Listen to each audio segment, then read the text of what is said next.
नमस्कार. मी भाऊ तोरसेकर. तुम्ही बघत आहात प्रतिपक्ष. मित्रांनो, आज म्हणजे निकालाच्या दुसऱ्या दिवशी 17 जानेवारीला पुढारी नावाचं जे मराठी उपग्रह चॅनेल आहे, सॅटेलाइट चॅनेल आहे मराठीतलं, त्याचा संपादक प्रसन्ना जोशी यांनी मला आग्रह केला होता, म्हणून मी संध्याकाळी पुढारीच्या निवडक पत्रकारांसोबत ज्या गप्पा झाल्या होत्या त्यामध्ये मला त्यांनी कॅमेरा घरी पाठवून सहभागी करून घेतलं होतं. आणि तिथे असलेले बरेच मृणालिनी नानिवडेकर असेल किंवा इतर अनेक पत्रकारांनी त्यांच्या परीने मला प्रश्न विचारले, गप्पा झाल्या, आणि त्यातून मला एक विषय सुचला आणि तो विषय मी आज तुमच्या समोर मांडतोय. विषय असा आहे की जे काही निकाल मुंबई महापालिकेचे आलेले आहेत, मुंबई महापालिकेच्या लांबलेल्या निवडणुकीचे जे निकाल आलेले आहेत, ते निकाल बघितल्यानंतर त्याचा अर्थ कसा लावायचा. शिवसेना म्हणजे उबाठा शिवसेना आणि मनसे या दोन पक्षांनी एकत्र येत, ठाकरे बंधूंनी एकत्र येत मुंबईतला ठाकरे ब्रँडचा दबदबा कायम राखला की नाही राखला. दीर्घकाळ 25-30 वर्षापासून जी सत्ता ठाकरे कुटुंबाकडे होती, ठाकरे परिवाराकडे होती, उद्धव ठाकरेंच्या इशाऱ्यावर महापालिका तांडव करत होती किंवा गर्भा नाचत होती, ती महापालिका आणि महापालिकेची सत्ता उद्धव ठाकरे यांच्या हातून निसटलेली आहे आणि ती भाजपकडे गेलेली आहे.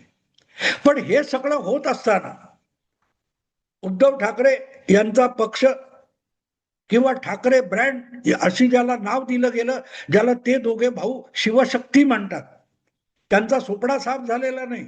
मी तर एक वेगळा व्हिडिओ लगेच टाकलेला आहे काल 17 तारीखला, की उद्धव ठाकरे यांचं मी अभिनंदन केलंय की त्यांनी आपली अब्रू राखलेली आहे. अपेक्षा एवढी नव्हती, माझी नव्हती, मी प्रामाणिकपणे सांगतो 50-60च्या आसपास ठाकरे बंधू येऊन अडकतील असं वाटलं होतं, पण त्यांनी 70चा आकडा पार केला एकत्र. मी त्यांचं अभिनंदन केलं. पण हे करताना त्या सगळ्या निकालाचा अर्थ, भाजप हा 90च्या घरात गेला आणि त्यापेक्षा जवळजवळ 25 जागा भाजपच्या उभाठाच्या कमी झाल्या, उद्धव ठाकरे यांच्या कमी झाल्या. मग एकनाथ शिंदे आणि उद्धव यांच्या बेरीज करून त्या 100 वगैरे होतील, हे सगळं करता येतं.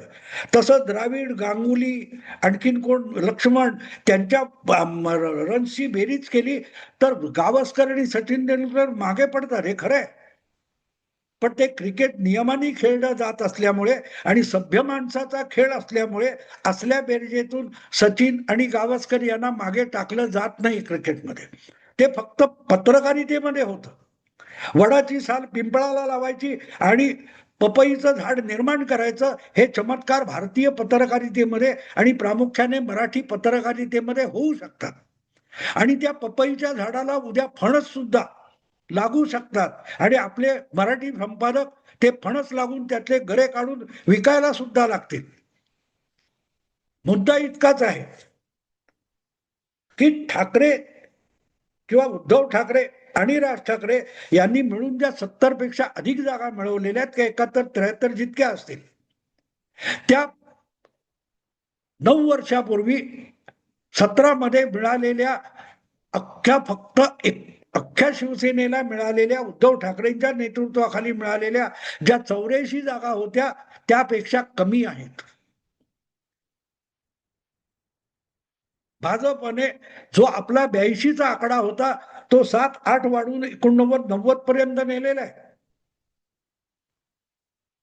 आणि अशा वेळेला या निकालाचा अर्थ कसा लावायचा, तर ते जेव्हा आमच्या गप्पा चालू होत्या तेव्हा एक डोक्यात विषय आला आणि तो विषय असा होता की मला पटकन वाटलं की मुंबईकराने म्हणजे अर्थातच प्रामुख्याने मुंबईच्या मराठी माणसाने, शिवसेना प्रेमी मराठी माणसाने बाळासाहेबांनी जे वचन घेतलं होतं ते मुंबईच्या मराठी माणसाने पूर्ण केलं.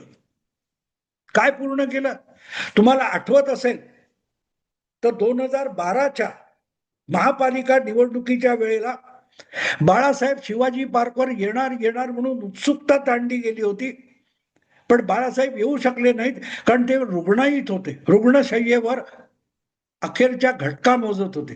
आणि अशा वेळेला बाळासाहेबांचं रेकॉर्ड केलेलं भाषण एका पडद्यावर शिवाजी पार्क मध्ये दाखवलं गेलं होतं.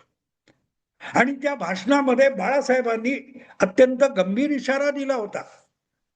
म्हणजे माणूस रुग्णशय्येवर पडलेला आहे, शेवटच्या घटका मोजतोय, तरीही तो किती हिंदुत्वाशी कमिटेड होता त्याची साक्ष बाळासाहेबांनी त्या 2012च्या निवडणूक पूर्व भाषणामध्ये दिलेली होती. बघा, तो ओवायसी, हैदराबादचा ओवायसी नांदेड पर्यंत आलेला आहे. याचं कारण असं की मुंबई महापालिकेच्या निवडणुका होण्यापूर्वी काही आठवडे नांदेड वाघाळा या महापालिकेच्या निवडणुका झाल्या होत्या आणि तिथे हैदराबाद मधून महाराष्ट्रात आलेले असाउद्दीन ओवायसी यांनी आपल्या MIM या कट्टर मुस्लिम पक्षाच्या वतीने ज्या निवडणुका लढवल्या होत्या त्यामध्ये धक्कादायक प्रचंड 13-17 काहीतरी नगरसेवक निवडून आणले होते. आणि काँग्रेसचं सगळं सत्तेचं समीकरण अशोक चव्हाण यांचं, तेव्हा अशोक चव्हाण काँग्रेसमध्ये होते, ते सगळं समीकरण असाउद्दीन ओवायसीने बिघडवून टाकलं होतं. पण इतक्या रुग्णशय्येवर असताना सुद्धा, प्रचाराला जाण्याचं बळ अंगात नसताना सुद्धा बाळासाहेबांचा मेंदू हिंदुत्वाविषयी किती तल्लख होता बघा.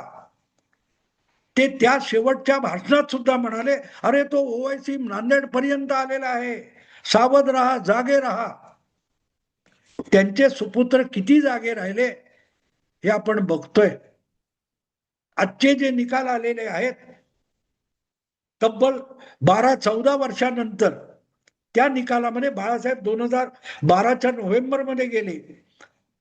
त्यावेळेला जानेवारी 2026 आहे, म्हणजे 12-13 वर्ष होत आली. आणि त्यानंतर तो ओवायसी इतका महाराष्ट्रभर पसरला की 165 वेगवेगळ्या महापालिकांमध्ये 165 नगरसेवक असाउद्दीन ओवायसीच्या MIM पक्षाचे आलेले आहेत. छत्रपती संभाजीनगर या महापालिकेमध्ये भाजप बहुमताने निवडून आलाय, जवळजवळ, थोडंफार कमी असेल माहित नाही, पण भाजपची सत्ता येणार. पण त्यापेक्षाही मोठी गोष्ट की तिथे ओवायसीचा पक्ष दुसऱ्या क्रमांकाचा आकडा घेऊन आलेला आहे. 2 नंबरचा पक्ष कोण? भाजप 1 नंबर, 2 नंबर ओवायसीचा MIM. मुंबईमध्ये ओवायसीचे 7 का 8 नगरसेवक निवडून आले आणि त्यापेक्षा राज ठाकरेंच्या नगरसेवकांची संख्या कमी आहे. हे लोक ठाकरे ब्रँड म्हणतात. यांना आपल्या पित्याची किंवा काकाची वेदना तरी ऐकलेली आठवते का, लक्षात आहे का, हा प्रश्न आहे. म्हणून हा व्हिडिओ करताना माझ्या डोळ्यासमोर ते बाळासाहेबांचं भाषण आहे की अरे तो ओवायसी नांदेड पर्यंत आलाय. त्यानंतर काही दिवसात, मोजक्या दिवसात बाळासाहेबांनी या जगाचा निरोप घेतला. पण रुग्णशय्येवर, मृत्यूशय्येवर पडलेला माणूस हिंदुत्वाविषयी किती हळवा आणि जागरूक होता, संवेदनशील होता, त्याचा मागमूस तरी राज ठाकरे आणि उद्धव ठाकरे यांच्या गेल्या काही महिन्याच्या बोलण्यातून, भाषणातून आपल्याला दिसला का? आणि दिसला नाही. म्हणूनच जो पल्ला ओवायसीने गाठलाय त्याचं दुःख या दोघांना होईल असं मला वाटत नाही. मला ते भाषण तेवढ्यासाठी आठवलं. मला माहितीये आता उद्धव ठाकरेंचे एकूण महाराष्ट्रामध्ये किती आलेत, ते जर ओवायसी पेक्षा कमी असतील. ओवायसीचे महाराष्ट्रभर निवडून आलेले नगरसेवक हे उद्धव ठाकरेंच्या उभाटा शिवसेनेच्या जवळपास जाणारे असतील किंवा अगदी अर्धे असतील. उभाटा सेनेच्या संख्याबळापेक्षा ओवायसीचा आकडा फक्त निम्मे असेल तरी तो प्रचंड आहे, कारण तो महाराष्ट्रातला नाही, तो हैदराबादचा आहे.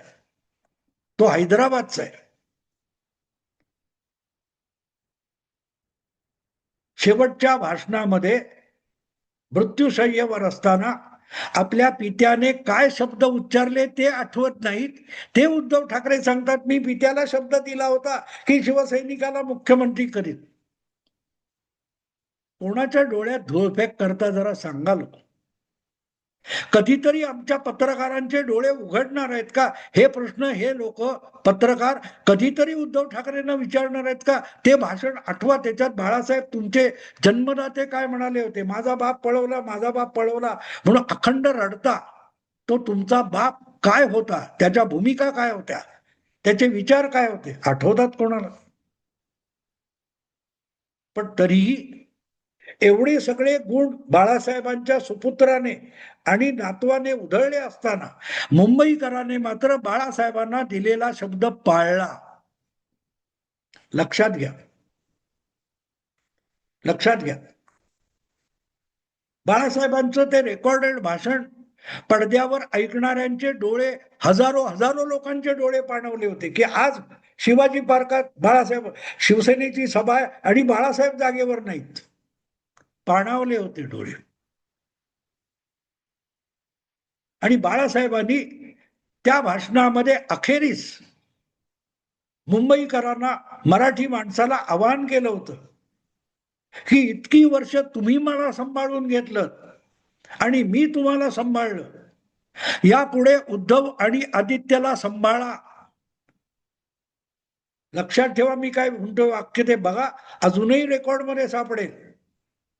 आजपर्यंत तुम्ही मला सांभाळलं, मी तुम्हाला सांभाळलं, यापुढे आदित्य आणि उद्धवला सांभाळा असं म्हणताना बाळासाहेब उद्धव आणि आदित्य तुम्हाला सांभाळतील असं आश्वासन देण्याचं धाडस त्या पित्याला, महामाणसाला झालं नाही.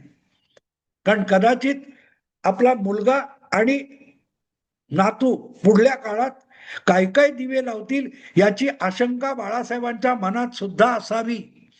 म्हणून महाराष्ट्राला आणि मुंबईला उद्धव आणि आदित्य सांभाळतील असं कुठलंही आश्वासन त्या शेवटच्या भाषणात बाळासाहेबांनी महाराष्ट्राला आणि मुंबईला दिलं नाही. पण त्याच मुंबईकराला आणि मराठी माणसाला आणि महाराष्ट्राकडून एक वचन मागितलं, एक शब्द मागितला की तुम्ही उद्धव आणि आदित्यला सांभाळा. लक्षात घ्या मित्रांनो, सांभाळा याचा अर्थ हे दोघे कर्तबगार नाहीये, त्यांना सांभाळून घ्या. मी जे काय उभं केलंय कदाचित ते मातीमोल करतील, त्यापासून सांभाळा. बाळासाहेब ठाकरे नावाचा ब्रँड जो मी उभा केलाय तो ही माझीच पोरं, माझे वारस मातीमोल करून टाकतील. तो ब्रँड वाचवा, थांबवा, टिकवा, तो वारसा टिकवा, असं आवाहन आपल्या शेवटच्या भाषणात बाळासाहेबांनी केलेलं होतं. आणि मुंबईकरांनी जर आज उबाठा आणि मनसे या दोन पक्षांना मिळून जी काय 60-70 नगरसेवकांची संख्या दिली आहे ती अब्रू झाकणारी आहे. यांना त्या पराभवाचा, अपयशाचं दुःख होण्याची शक्यता नाही, पण त्यात आपल्या बाळासाहेबांची बेअब्रू होऊ नये याची काळजी मुंबईकरांनी घेतली असा या मोजणीचा निकालाचा अर्थ आहे. जर यांनी मुंबई सांभाळली असती बाळासाहेबांच्या नंतर, शिवसेना सांभाळणं सोडा, मुंबई सांभाळणं सोडा, आपल्या पित्याचा वारसा सांभाळला असता तर ही अवस्था आली नसती, शिवसेना दुभंगली नसती. पण एवढं सगळं नाकर्तेपण दाखवल्यानंतर सुद्धा मोठ्या मनाने मुंबईकराने आणि मुंबईच्या मराठी माणसाने मुलाचे आणि नातवाचे अपराध पोटात घालून बाळासाहेबांची प्रतिष्ठा राखली आहे असा या निकालाचा अर्थ आहे. जो काय शिवशक्ती म्हणजे मनसे आणि उबाठा मिळून 70, 71, 72 काय ज्या जागा आल्यात ते अब्रू झाकणारा आकडा आहे. बहुमत नसेल, सत्ता गेली असेल, पण आजही शिवसेना मुंबई महापालिकेतला 2 नंबरचा पक्ष आहे हे मुंबईकरांनी दाखवून दिलं. आणि एक प्रकारे बाळासाहेबांचे बांग मुंबईकरांनी फेडले.